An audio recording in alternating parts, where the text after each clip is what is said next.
قرآن کریم کے اندر اللہ رب العزت نے اپنے محبوب کے دشمنوں میں سے ایک بہت بڑے دشمن کے نام پر ایک صورت نازل کی۔ وہ دشمن ہمارے آقا کا رشتہ داری میں بہت ہی قریبی تھا، رشتہ داری میں حضور کا چچا لگتا ہے، جس کا نام عبد العزیٰ تھا۔ خوبصورت اتنا تھا کہ اس کے رخساروں کی خوبصورتی کی وجہ سے ابو لہب اس کو کہا جانے لگا۔ لہب کہتے ہیں شعلے کو، انگارے کو، جس طرح انگارہ چمکدار ہوتا ہے، چمکتا ہے، ابو لہب کے رخسار اتنے چمکدار تھے کہ اس کا نام لوگوں کو یاد نہ رہا، لیکن اس کی کنیت جو تھی ابو لہب کے نام سے اتنی مشہور تھی، اس کی خوبصورتی کی وجہ سے بہت خوبصورت تھا۔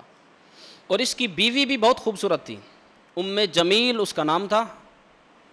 ام جمیل کا مطلب ہے خوبصورتی کی ماں، اتنی خوبصورت۔ لکھنے والوں نے لکھا کہ مقابلہ نہیں کیا جا سکتا کہ ان میاں بیوی میں سے زیادہ خوبصورت کون تھا، دونوں ایک دوسرے سے بڑھ کر تھے۔ شروع میں میرے آقا سے بڑا پیار کرتا تھا۔ حضور جب پیدا ہوئے تو بخاری شریف میں واقعہ موجود ہے، میرے آقا کی ولادت پر ابو لہب نے اپنی انگلی کا اشارہ کر کے اپنی لونڈی کو حضور کی ولادت کی خوشی میں آزاد بھی کیا تھا۔ محبت تھی، پیار تھا۔ حضور کا گھر مکہ شریف میں اور ابو لہب کا گھر بالکل قریب قریب تھا، ایک ہی دیوار تھی۔ حضور سکے بھتیجا لگتے ہیں، پیار و محبت بھی ہے، تعلقات بھی ہیں، یہاں تک کہ میرے آقا نے اعلان نبوت سے پہلے جب مشرکین اور کافروں سے نکاح کرنے کی حرمت اور ممانعت نازل ابھی نہیں ہوئی تھی، اپنی دو بیٹیاں حضرت ام کلثوم اور حضرت رقیہ، دو بیٹیاں ابو لہب کے بیٹوں کے ساتھ مانگی ہوئی تھیں، ابھی رخصتی نہیں ہوئی تھی۔ میرے آقا کی دو بیٹیاں حضور کے چچا کے گھر، یعنی رشتہ بندہ وہاں دیتا ہے جہاں گہرا تعلق ہو، پیار محبت ہو، آنا جانا ہو، لیکن وہ وقت آیا کہ ہمارے آقا نے نبوت کا اعلان فرمایا۔ اعلان نبوت جب کیا تو وہ لوگ جنہوں نے حضور کی دشمنی کی، سخت ترین دشمن بنے، ان میں ایک آپ کا چچا ابو لہب تھا۔ جب اپنے دکھ دیتے ہیں تو اس کا احساس زیادہ ہوتا ہے۔ اب اگر سگا چچا کھڑا ہو کر مجمع عام میں کہے کہ یہ میرا بھتیجا جھوٹا ہے تو کتنا دکھ ہوگا۔ تو میرے آقا نے نبوت کا اعلان کیا، دشمن بن گیا، سخت ترین دشمن۔ یہاں تک کہ جب سورۃ الشعراء میں یہ آیت نازل ہوئی، وَأَنذِرْ عَشِيرَتَكَ الْأَقْرَبِينَ، اے محبوب اپنے قریبی رشتہ داروں کو جہنم کی آگ سے ڈراؤ، یعنی ان کو اسلام کی طرف لاؤ۔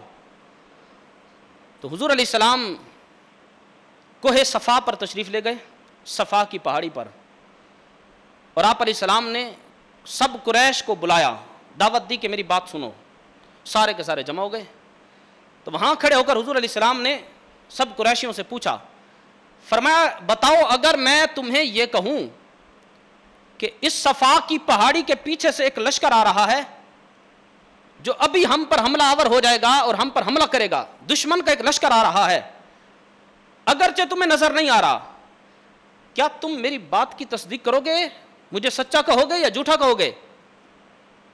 اب وہ سارے بظاہر کافر ہیں، سب کے سب نے کہا کہ آپ کو ہم نے ہمیشہ صادق اور امین پایا ہے، ہم آپ کی بات کی تصدیق کریں گے کیونکہ آپ کی زبان مبارک سے کبھی ہم نے جھوٹ سنا ہی نہیں، تو ہم کہیں گے آپ سچے ہیں۔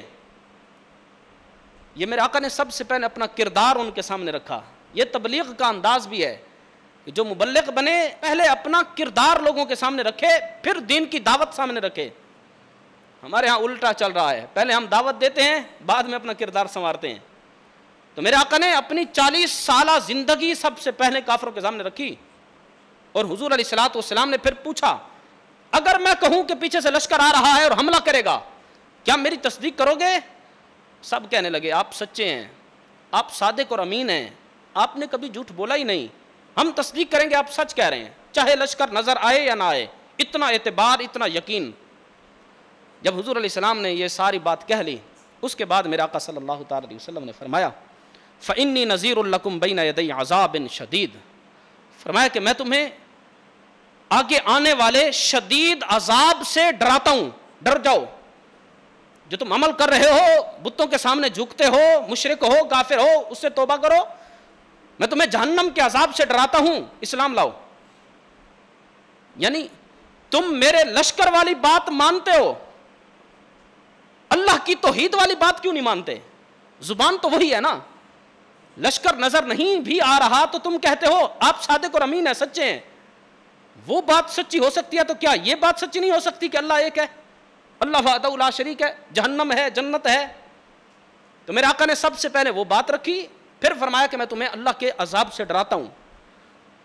جب حضور علیہ السلام نے یہ فرمایا، فقال ابو لہب تبا لک لہذا دعوتنا جميعا، یہ بدبخت ابو لہب بولا، حضور کا سکا چچا ہاتھ بلند کر کر کے کہتا تھا تبا لک، معاذ اللہ آپ ہلاک ہو جائیں، لہذا دعوتنا جميعا، کیا آپ نے ہم سب کو اس کام کے لیے بلایا تھا؟ یعنی اس کام کے لیے ہمیں اتنی تکلیف دی کہ ہم چل کر آئے تیری بات سننے، کیا ہم یہ سننے آئے ہیں کہ اللہ ایک ہے؟ ہم اپنے بتوں کو چھوڑ دیں، باپ دادا کے دین کو چھوڑ دیں؟ جب ابو لہب نے یہ کہا اور میرے آقا کے بارے میں معاذ اللہ اس نے یہ کہا تبا لک، تو اللہ تبارک و تعالی نے پھر سورت نازل فرمائی اپنے حبیب کے دفاع میں۔ اللہ نے فرمایا تبت یدا ابی لہب وتب، ابو لہب جو ہاتھ بلند کر کر کے میرے آقا کے خلاف باتیں کر رہا تھا، اللہ نے فرمایا ابو لہب کے دونوں ہاتھ ٹوٹ جائیں۔ میرے حبیب کے خلاف ہاتھ بلند کرتا ہے، تبت یدا ابی لہب وتب، پھر فرمایا اس کے ہاتھ ہلاک ہو جائیں، ٹوٹ جائیں، وتب بلکہ وہ ہلاک ہو گیا، ہماری طرف سے اس کی بربادی لکھ دی گئی۔ ما اغنا عنہ مالہ وما کسب، یہ بدبخت پھر کہنے لگا کہ ان کان ما یقول ابن اخی حقا، یہ دوسرے کافروں کہنے لگا اگر میرا بھتیجا جو کچھ کہہ رہا ہے یہ حق ہے تو میرا سارا مال، میری اولاد غریبوں کے لیے وقف ہو جائے۔ یہ عرب کا ایک طریقہ تھا، کسی کو جھوٹا ثابت کرنا ہوتا نا، وہ کہتے تھے اگر یہ سچا ہے تو میں پھر غریب ہو جاؤں، کنگال ہو جاؤں، سارا مال میں غریبوں کو دیتا ہوں، یہ ایک انداز تھا۔ تو پھر وہاں یہ کھڑا ہو کر کہنے، بہت بڑا مالدار تھا عرب کے اس غریب زمانے میں، اس غربت کے زمانے میں جس کے گھر میں سونے کی اینٹیں ہوتی تھی وہ ابو لہب تھا۔ اتنا مال کا تکبر کی وجہ سے حق کو جھٹلا دیا، میں اتنا مالدار، مجھے کیا ضرورت خدا کی، معاذ اللہ۔ تو ایسے مال سے ہمیشہ پناہ مانگنی چاہیے، توبہ کرنی چاہیے، وہ مال جو حق سے پھیرے، مال وہ مانگو جو راہ راست پر رکھے۔ مال کا تکبر بندے کو ابو لہب بنا دیتا ہے، فرعون بنا دیتا ہے۔ تو یہ کہنے لگا کہ اگر میرا بھتیجا سچ کہہ رہا ہے تو میرا مال سارا پھر غریبوں کے لیے، یعنی اس نے مہر لگا دی کہ معاذ اللہ میرا بھتیجا جھوٹا ہے، اس کی بات پر نہ آنا، اس کی بات نہ ماننا۔ جب اس نے یہ کہا تو اللہ نے فرمایا ما اغنا عنہ مالہ وما کسب، اس کا مال اس نے جو کمایا ہے یہ اس کو جہنم کے عذاب سے نہیں بچا سکتا۔ یہ نہ سمجھے کہ میرے پاس اتنا مال ہے تو قیامت کے دن میں مال دے کر چھوٹ جاؤں گا، وہاں تو یہ کرنسی نہیں چلنی، وہاں تو نیکیوں کی کرنسی چلنی ہے، وہاں مال و دولت تو نہیں چلنا، اس کی کوئی حیثیت نہیں۔ ما اغنا عنہ مالہ وما کسب سیصلی نارا ذات لہب، اللہ نے فرمایا ان قریب یہ ڈال دیا جائے گا ایسی جہنم کی آگ میں، ذات لہب جو شعلے مار رہی ہے۔ ابو لہب کے ساتھ اس کو جوڑا گیا، ابو لہب کی کنیت کہ اس کے رخسار اس طرح چمکتے ہیں جس طرح شعلے ہیں، اتنا خوبصورت ہے۔ اللہ نے فرمایا پھر اسی جہنم میں ڈالا جائے گا جو شعلے مار رہی ہے، شعلے والے کو شعلے میں ہی ڈالا جائے گا۔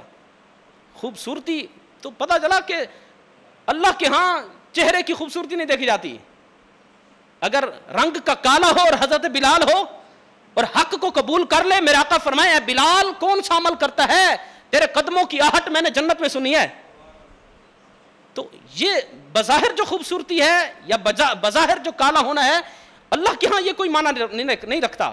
حضور علیہ السلام نے خطبہ حجۃ الوداع کے موقع پر یہی فرمایا تھا۔ حضور علیہ السلام فرمایا الا لا فضل لعربی علی عجمی ولا لاحمر علی اسود، حضور نے فرمایا سن لو، کسی عربی کو اجمی پر، کسی گورے کو کالے پر کوئی فضیلت نہیں ہے۔ ابو لہب بظاہر اتنا خوبصورت ہے، لیکن اگر اس نے حق کو جھٹلا دیا تو قرآن کہتا ہے سیصلی نارا ذات لہب، وہ جہنم کی آگ جو شعلے مار رہی ہے اس جہنم میں پھینکا جائے گا۔ اور حضرت بلال رنگ کے کالے ہیں اگر بظاہر، لیکن عمل ہے، اتباع رسول ہے، عشق رسول ہے دل میں، تو اس کا مقام یہ ہے۔ مدینہ کی بازاروں میں گلیوں میں چلتے ہیں، میرے آقا فرماتے ہیں اے بلال کون سا عمل کرتا ہے معراج کی رات تیرے قدموں کی آہٹ کو میں جنت میں سن آیا ہوں۔ تو عمل، اصل چیز عمل، اتباع رسول، شریعت کی اتباع۔ سیصلی نارا ذات لہب، اس کے بعد کہا گیا وامرأتہ، اور اس کی بیوی حمالۃ الحطب، لکڑیاں چننے والی، یہ بھی بڑی سخت دشمن تھی۔ ام جمیل، دونوں شوہر اور بیوی دونوں اسلام کے دشمن، یہ کیا کرتی تھی؟ اپنے گلے میں ہمیشہ رسی رکھتی تھی، اور میرے آقا کی دشمنی میں اتنے آگے بڑھی ہوئی تھی، اتنا آگے بڑھ چکی تھی کہ سارا دن کانٹے دار خاردار لکڑیاں چنتی رہتی۔ حالانکہ اتنی مال و دولت والی تھی، اگر چاہتی تو اپنے غلاموں کو بھی بھیج سکتی تھی، اس کے سینکڑوں کی تعداد میں غلام اور لونڈیاں تھے ان کے، لیکن اس کا دل اس طرح ٹھنڈا نہیں ہوتا تھا، یہ چاہتی تھی میں خود جاؤں، جاتی اور کانٹے والی لکڑیاں چنتی رہتی اور سارا دن لکڑیاں جمع کرتی، اور اس کو پتا تھا کہ رات کے اندھیرے میں اللہ کے نبی اپنے گھر مبارک سے نکل کر مسجد الحرام میں اللہ کی عبادت کے لیے تشریف لے کر جاتے ہیں، تو یہ راستے میں وہ کانٹے بچھاتی تھی تاکہ یہاں سے اللہ کے نبی گزرے تو ان کو تکلیف ہو۔ حضور سکے بھتیجا ہیں، اتنا قریبی تعلق ہے، لیکن اسلام دشمنی میں اتنی بڑھ گئی تو اللہ نے کیا فرمایا؟ وامرأتہ حمالۃ الحطب، اس کی بیوی جو لکڑیاں ڈھونڈنے والی ہے، فی جیدہا حبل من مسد، اس کی گردن میں مونج کی رسی ڈالی جائے گی۔ وہ جو رسی دنیا میں وہ رسی اپنے گلے میں ڈال کر رکھتی تھی اور سرکار کے خلاف لکڑیاں جمع کرتی تھی، اللہ نے فرمایا جہنم میں اس کو یہ عذاب دیا جائے گا کہ جہنم کے اندر وہی رسی اس کے گلے کے اندر ہوگی، اور جہنم کے اندر بار بار اس کو پھانسی کا عذاب دیا جائے گا۔ اور بعد نے یہ بھی لکھا کہ یہ اسی رسی کے ساتھ ہی مر گئی تھی، دنیا میں بھی اس نے اسی رسی کے اندر لکڑیاں جمع کی ہوئی تھی میرے آقا صلی اللہ علیہ وسلم کے راستے میں کانٹے بچھانے کے لیے، تو اور اپنی کمر پر لادی ہوئی تھی، وہ جو لکڑیوں کا گٹھا جو تھا پیچھے لٹکا تو اس کو پھانسی آ گئی اس کے گلے کے اندر، اس طرح وہ مر گئی۔ تو یہ انجام قرآن کریم کے اندر ابو لہب اور اس کی بیوی کا اللہ تبارک و تعالیٰ نے بیان کیا۔ ابو لہب غزوہ بدر کے موقع پر ڈرتا تھا، اس کو پتہ چل گیا تھا کہ اب میں نہیں بچتا۔ کافروں نے بڑی لان تان کی، جو اور سردار تھے یہ بھی سردار تھا کہ چل ہمارے ساتھ اسلام کے خلاف، مسلمانوں کے خلاف جنگ کرتے ہیں، لیکن اس نے کہا نہیں میں نہیں آؤں گا۔ اس نے پیسے دیے، اپنی طرف سے بہت سارے لوگ بھیجے کہ میری طرف سے اس کو بھی لے جاؤ، اس کو بھی لے جاؤ، میرا غلام لے جاؤ، پیسے بھی بہت سارے دیے، لیکن موت سے تو کوئی نہیں بچ سکتا نا، کب تک بچتا؟ ابھی وہ بدر سے واپس نہیں آئے تھے، اس کو ایسی شدید بیماری لاحق ہوئی کہ عرب میں مشہور تھا کہ یہ چھوت کی بیماری ہے، جو قریب جائے گا اس کو یہ بیماری لگ جائے گی۔ اب کوئی اس کے قریب نہیں جاتا تھا، اس کے اپنے بیٹے اس کے قریب نہیں جاتے تھے، اس کے بیٹوں نے اس کو پیچھے والے کسی کمرے میں بند کر دیا، اور وہاں یہ چیختا رہتا تھا، سارا دن بلاتا رہتا تھا آؤ تو صحیح، مجھے کھانا تو دے جاؤ، میرا کوئی پرسان حال ہو، لیکن نہیں۔ اتنی شدید بیماری ہوئی کہ دروازہ توڑ کر باہر نکلا، مکہ کے ایک چوک میں آ کر لوگوں کے سامنے یہ مر گیا، اور 3 دن تک یا 7 دن تک اس کی لاش پڑی رہی۔ یہ گستاخ رسول کی لاش ہے، یہ اللہ اور اس کے رسول کے دشمن کی لاش ہے، یہ رحم کھانے کے قابل نہیں ہے، وہاں پڑا رہا، اور ہر کوئی ڈرتا تھا اس کے قریب جانے سے کہ جو قریب جائے گا بیماری لگ جائے گی۔ اس کے بیٹوں کو آ کر لوگوں نے لان تان کی، تمہارا باپ ہے، کہیں اس کو پھینکو، یہاں بےزتی ہو رہی ہے، مکے کا بہت بڑا سردار ہے۔ تو اس کے بیٹوں نے پھر مزدوروں کو پیسے دے کر کہا کہ میرے باپ کو کسی گڑھے کے اندر دفن کر دو۔ تو تاریخ میں لکھا ہوا ہے انہوں نے بڑے بڑے ڈنڈے اٹھا لیے، جس طرح کسی پتھر کو دھکیلا جاتا ہے نا، اس طرح دھکیل دھکیل کر اس کو ایک گڑھے کے اندر ڈالا تھا، اور اس طرح یہ فنار ہو گیا۔ یہ ہے اللہ اور اس کے رسول کی دشمنی کا انجام۔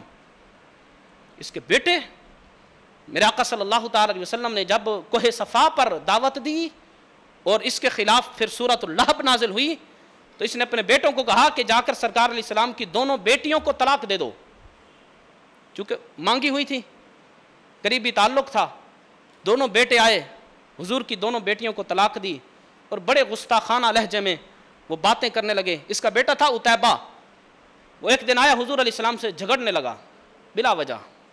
میرے آقا بڑے صبر و تحمل والے تھے، جھگڑتا رہا، یہاں تک کہ اتنا بڑھ گیا کہ ہمارے آقا صلی اللہ علیہ وسلم کا پیراہن مبارک، آپ کا کرتا مبارک، اس کو پھاڑنے کے لیے آگے بڑھا۔ جب اس نے یہ کام کیا تو حضور علیہ السلام نے اس وقت فرمایا تھا اللہم سلط علیہ کلبا من کلابک، یا اللہ اس پر اپنے کتوں میں سے کسی کتے کو مسلط کر. یعنی اتنا بڑھ گیا، اتنا جری ہو گیا کہ تیرے نبی کا گریبان پھاڑنے معاذ اللہ، اور حضور علیہ السلام کا پیراہن مبارک، حضور کی قمیض مبارک پھاڑنے اتنا آگے بڑھا. واپس گیا اپنے باپ کو ابو لہب کو جا کر کہنے لگا آج میں نے یہ کیا ہے اور یہ کیا ہے اور یہ کہہ کر آیا ہوں، اس طرح زبان درازی کی ہے. ابو لہب نے پوچھا آگے سے محمد نے کیا کہا ہے صلی اللہ علیہ وسلم؟ اس نے کہا کہ اس نے یہ کہا ہے اے اللہ اس پر کتوں میں سے کوئی کتا مسلط فرما. ابو لہب کافر ہونے کے باوجود اس نے کہا تھا تیری موت کوئی کتا ہی کرے گا، اس کے ہاتھوں ہی لکھی ہوئی ہے، جو وہ کہہ دیتا ہے اللہ کرتا ہے. پھر ایسا ہی ہوا، جب ایک مرتبہ سفر پر تھا، ابو لہب بھی ساتھ تھا، راستے میں ایک جگہ پر پڑاؤ ہوا، وہاں پر قافلہ روکا گیا. تو وہاں کے جو قریب رہنے والے تھے انہوں نے کہا تم نے یہاں کہاں قافلہ روک لیا، یہاں تو بہت سارے شیر رہتے ہیں، آگے چلو کہیں. اب آگے اندھیرا ہے، آگے جا نہیں سکتے، وہاں پھنس گئے. اب ابو لہب کو وہ میرے آقا کی بات یاد آنے لگی کہ میرا بیٹا بھی ساتھ ہے، اور اللہ کے نبی نے دعا دی تھی کہ یا اللہ اپنے کتوں میں سے کوئی کتا مسلط فرما، آج نہیں بچتے. اس نے سب قافلے والوں کی ابو لہب نے منت کی کہ اپنا جو سامان ہم تجارت کا لے کر جا رہے تھے ایک دوسرے کے اوپر رکھو، بہت بڑا ایک بستر بناؤ، اس کے اوپر میں اپنے بیٹے کو سلاتا ہوں اور اس کے بدلے میں تمہیں پیسے دوں گا. سردار تھا، پیسہ تھا، مال تھا. انہوں نے ایسا ہی کیا، اور وہ کہنے لگے اتنا زیادہ خطرہ، اتنا بڑا تو نے بستر اپنے بیٹے کا لگا دیا. لیکن ابو جہل کہتا تھا جو سرکار کے منہ سے بات نکلی ہے وہ پوری ہوگی، اور مجھے آج رات ہی خطرہ ہے. اچھا، اب درمیان میں اس کا بستر لگایا گیا، ارد گرد سارا قافلہ سویا ہوا ہے.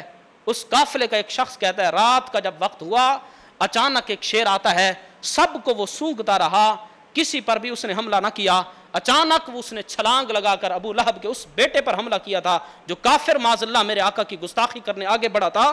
اس کو چیر پھاڑ کر وہ واپس چلا گیا. اس کی ایک بوٹی اس شیر نے بھی نہیں کھائی کہ گستاخ ہے. گستاخ کا خون کتا اور شیر نہیں پیتے. یہ علماء نے اس پر تحقیقات کی ہیں کہ وہ شخص جو اللہ اور اس کے رسول کا گستاخ ہو، کتا اور شیر اس کا گوشت نہیں کھاتے. ایسا ناپاک، ایسا بدبخت وہ شخص ہوتا ہے، کتا بھی اپنے اندر جانے کے لیے ایسے گوشت کو لے جانے کے لیے تیار نہیں ہوتا. تو اس کا یہ انجام ہوا. تو بہرحال اس صورت سے قرآن کریم کی ایک صورت کی ہم نے تفسیر آج آپ کے سامنے رکھی ہے. ہمیں یہی معلوم ہوا کہ ہمیشہ بندے کو مال کے تکبر میں آ کر حق کو نہیں پیچھے رکھنا چاہیے، حق کو نہیں جھٹلانا چاہیے.